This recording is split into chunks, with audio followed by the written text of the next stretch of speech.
So good morning. So we are finishing up chapter 13, computer ethics. And as I mentioned yesterday, I'm going to cover the ethics discussion board. So I'll jump to that first. So here we are in this tab. Again, where this is located. Of course, the submission is on Blackboard. The instructions are in the discussion board's menu. And note that the ethics and professional conduct discussion board kind of follows the Emerging Technology Business Society. So they're related. I'll leave it at that. So what everyone will need to do is find a topic, article. It can be anything. It doesn't have to be emergent technology. It can be anything happening in the world today with a related or integral IT component. There's a lot going on. So many things that you could speak about. Please, of course, understand the nature of information and the ethical information elements. So this is back in the main lecture module 13 page. Recall physical items, wear out, replicated at the expense of the manufacturer, etc. Information in contrast never wears out, okay? Replicated virtually no cost. So know that. As a basis, also understand the other elements: privacy, accuracy, property, and accessibility.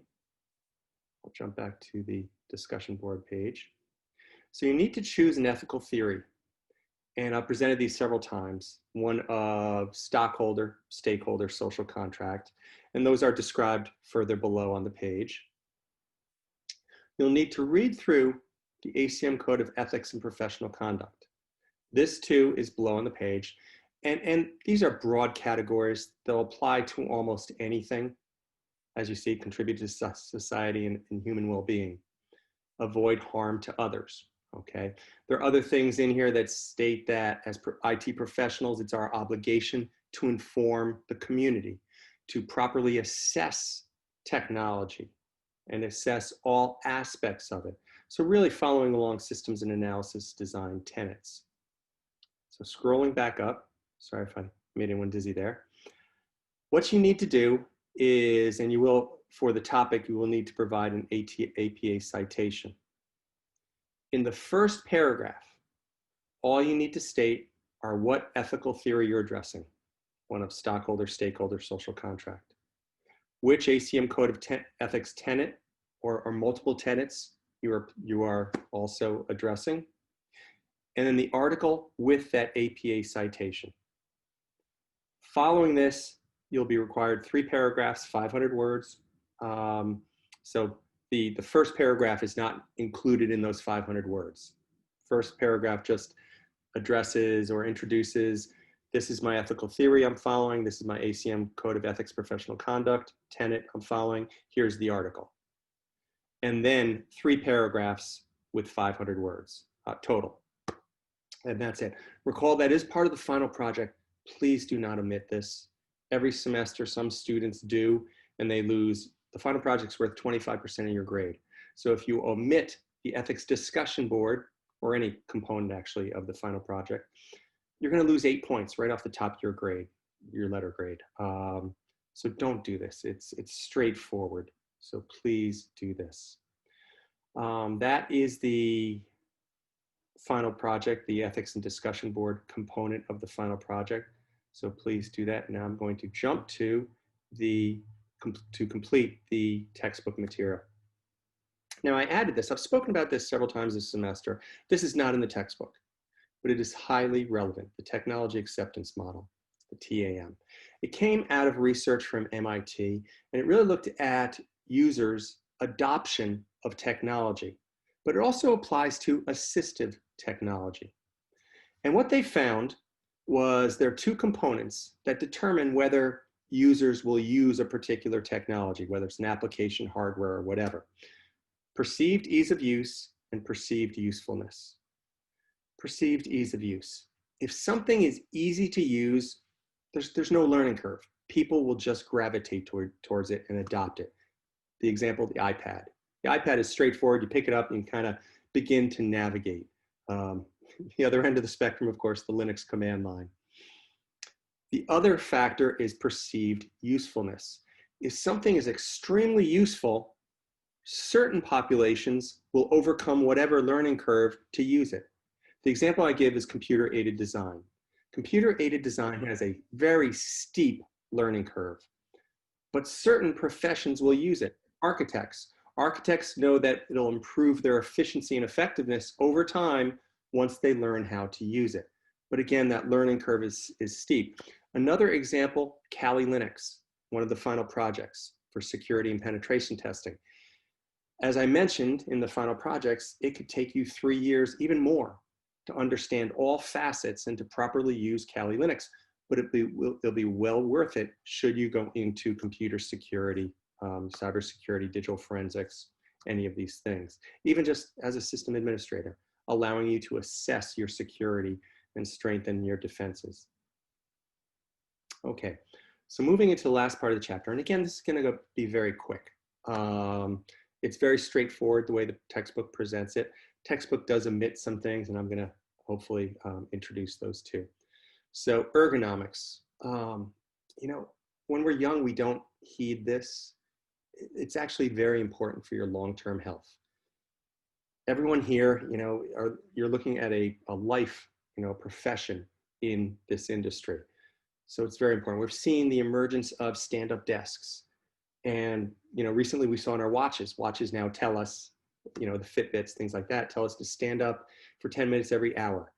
It really does promote circulation, things of this nature, provides for or enhances our long-term health. This is very important.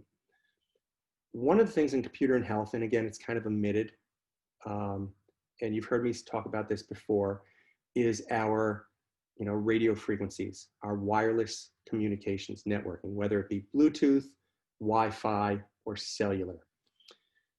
Recall from networking, the inherent bandwidth of a medium depends on its frequency, right? If I have a very long, you know, period, wavelength, I can only encode so much. Whereas if the wavelengths are tightly packed, higher frequencies, I can encode and carry a lot of information. And observing now, the rollout of 5G. And we're told that, you know, it has no health consequences. Well, we've been told many things. We were told that, you know, the pesticide DDT is not harmful. Cigarette a day, you know, keeps the doctor away. You know, in Vietnam, Agent Orange. All of these things, you know, prove to be incorrect. Why? Medicine is evidence-based. It's not until sometime after the fact where we observe, hey, you know, this whole population has this affliction. What's the common cause? And we go backwards. So we're being told that, you know, 5G, these new Wi-Fi frequencies, new enhancement in Bluetooth have no effect on us. We don't know that. We can't say that. So real quickly, I've alerted you to this, you know, from CNN, brain tumors on the rise in England. And it's too early to tell, but they are attributing it to cell phones close to your head. Just recently, in the past couple days, again from CNN, we've concluded, the United States government has concluded that other countries are using microwaves against our diplomats to make them feel ill. So again, the statement that these microwaves were immersed in this electromagnetic spectrum, and again, we have more and more, not only cell phone towers, but Wi-Fi access points, people with Bluetooth near us. So we're being told that these have no ill effects on our health. We don't know that. You can't make that statement. We're computer scientists. True and false. Facts, truth, honesty. So just assess with an open mind, okay? Jumping back into the textbook, there are many things to our physical health. I never wore glasses. I had great eyesight into my 40s, actually even into 50s. And just recently, my eyes, I've had a lot of strain. I moved to blue blocking glasses, and they have helped. So beware of this as well. Repetitive stress injuries, you know, carpal tunnel system, it exists from improper keyboard use, you know, if you have a bend in your wrist. And again, when you're young, we don't acknowledge this, you know, we're bulletproof, but it really does, it has a cumulative effect. mobile portable computing, these very small phone screens, things like that. There are many things that we can do to enhance our computing environment, docking stations, things like that. And I won't talk about that in further detail. Emotional health. Emotional health is a big one. And who knows what we're going to learn when hopefully this pandemic, this shutdown ends. We're forced everyone into an online world, and suicides are up. A lot of things are up for a lot of reasons. I'm not saying this is, computer driven, but we need to acknowledge that. When it comes to computing, there's this need now to be, on 24/7, 365, whether it's for work or for play. I'm sure we all have friends, that continually on their phones, checking their texts, checking their social media. And again, recall, I presented earlier this semester, MIT did that study on Facebook and found that Facebook makes users feel worse about themselves. So just, think about that as well. We won't go into what Facebook is doing now. Stress and burnout, absolutely. 24/7, 365. It's part of our job to continually remain abreast of the environment. It's in the ACM Code of Ethics and Professional Conduct. How do we say enough? I don't know, because when we're not staying in touch with the environment, we're falling behind our competitors. So it's a very difficult balance, and I'll leave it at that. Technology addiction is very real. People attached to their phones, things like that. We see it with games. People are addicted to games. And I, introduced this earlier this semester, where I told you, confided, I don't play computer games. I learned as a freshman at the University of Albany, I watched half of my classmates just, dish their assignments because they were playing games. In second semester, half of them were out of the program. So just, again, create a balance. To some extent, we have to remain abreast of what's happening in the gaming world, especially with virtual reality, augmented reality, because we're seeing other applications of these technologies, these applications into psychology, post-traumatic stress disorder. They're very effective at treating that. Simulations, training, really draw from game theory. So, to some extent, we have to remain abreast. I guess we just don't want to be addicted. The digital divide. Well, I've spoken about this several times this semester. Before it was computer illiterate versus computer illiterate. It's going to become much worse. Okay, we are witnessing the emergence of, the robotics revolution. And that's just a small component of the information revolution. And again, we weren't around when the Industrial Revolution took place. So it's not personal to us. So we may not, give it the reverence it deserves. We didn't lose our jobs, in the Industrial Revolution. Our parents didn't lose their houses. But that is going to occur now in this information revolution. You look at, again, robotics. And we're seeing robots on the work site, on the job site, construction I'm talking about. They're carrying materials. They are, nailing, they're doing welding, things of this nature. These will replace humans. And especially when you talk about welders, welders that were making $50, $70 an hour. When they lose their jobs, their mortgages are in jeopardy. You look at Teamsters, the tractor trailer drivers. And again, there are some great social benefits to having driverless tractor trailers. During snowstorms, they pull off. Traffic jams, they pull off. You restrict them to the right-hand lane. Driving 55 miles an hour, 24/7, better gas mileage. All of these have great societal, benefits, but you look at 1 million Teamsters who will never make 6 figures again, whose mortgages may be in jeopardy.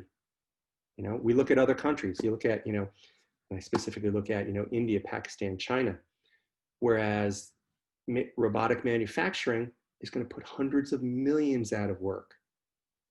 This is revolution. And things that are being revealed now, about US and China relations, it's rather concerning. So again, business, IT, society, it's all related. And I spoke about the robotic revolution, but AI, There's going to be an AI revolution. It's taking place under our very eyes. And that will replace some knowledge workers, pharmacists. Pharmacists make 6 figures. And what do? They fill prescriptions. They do look at the computer, the expert system that will determine if there are any contraindications or if the drugs interact in any way. But why do they have to be doing that? A machine could be doing that just as well. So again, there are a lot of areas, a lot of jobs are going to be lost, replaced by technology. Which side do you want to be on? Be on that technology development side.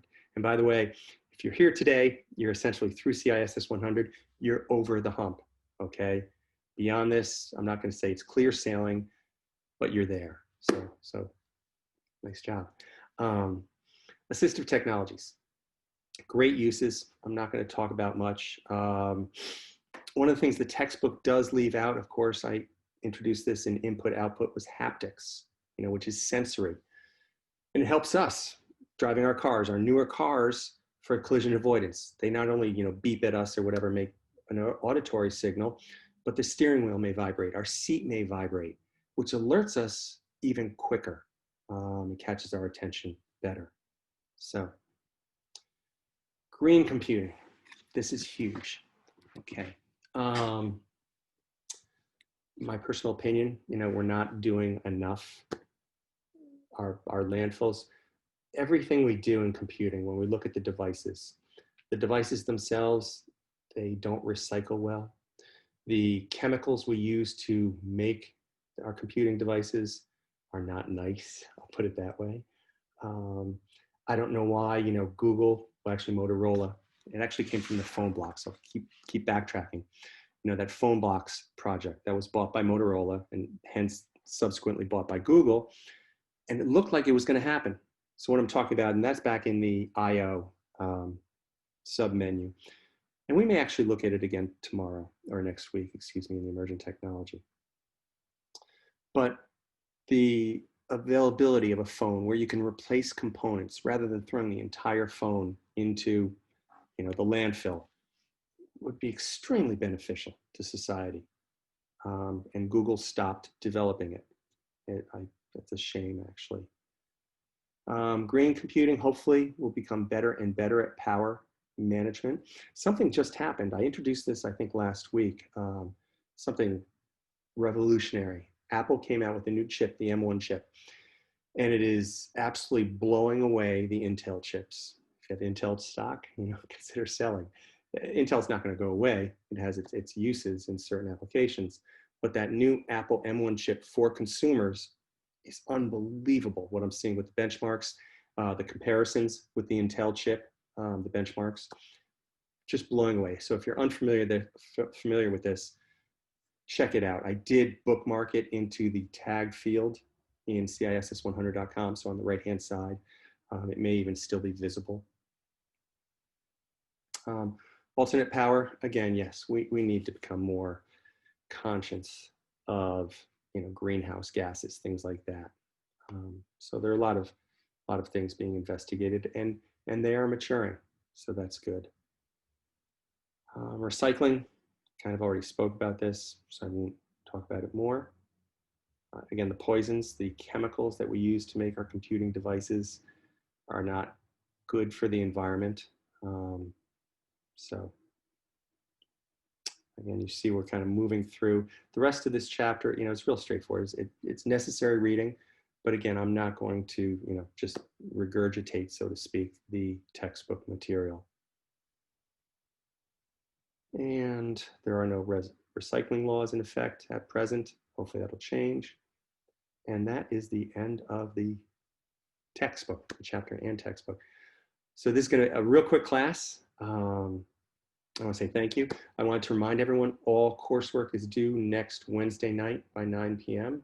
If you have any questions, again, I'm sorry, I cannot answer questions, content questions, or provide guidance on the final project. This has to be the student's work. I could not assist a student and then essentially give them credit for my answer and give them the same grade as someone who completed the final project on their own. I can't do that. It's not fair. Not everyone is guaranteed 100 on a calculus final. So if you've done the Linux labs, if you've done, and I mean rereading too, all right, constant rereading of that material, as well as the textbook, you are prepared to complete the final project. It's not going to be easy, okay? It's 25% of your grade, but it is, you can accomplish it. That's all I have. If you have any questions, let me know. And thank you. But I'll see next week. Next week is just going to be emergent topics. We may not hold classes both days. I might have kind of an advisement session on Wednesday, which is what I normally did to hopefully assist students with their advisement. Again, I was department chair for 19 years. So I know this school, I know other schools, I know programs in every discipline of computer science. So that's all I have for today. Thanks, and see you all next week. Thank you. Thank you. Of course. Take care.